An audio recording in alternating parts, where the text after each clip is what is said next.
C'est une route historique qui relie Bar-le-Duc à Verdun, 40 km qui ont permis, durant la Grande Guerre, d'acheminer les hommes, mais aussi le matériel. Un rôle qui lui vaudra son nom de voie sacrée. Une route et une histoire qui sont aujourd'hui au cœur d'un ouvrage. Colline l'expert, Frédéric Madier.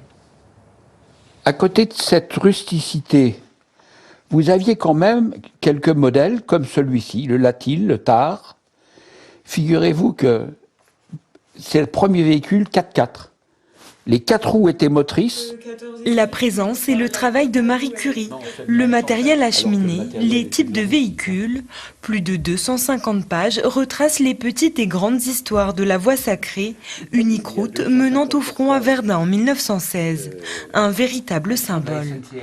La victoire de cette bataille de Verdun, l'apport de toutes ces troupes, de toutes ces troupes fraîches, si on peut dire, puisque la méthode de guerre de l'époque avait été de remplacer les soldats qui étaient dans les tranchées.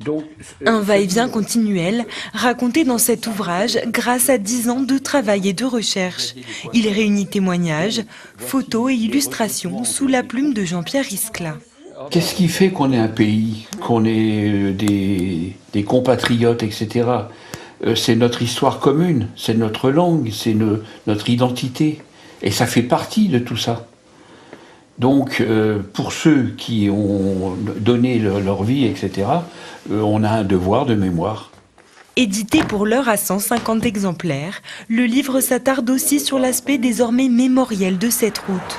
Y sont évoqués les bornes au casque et autres signalétiques qui rendent hommage à la voie sacrée et ceux qui l'ont empruntée.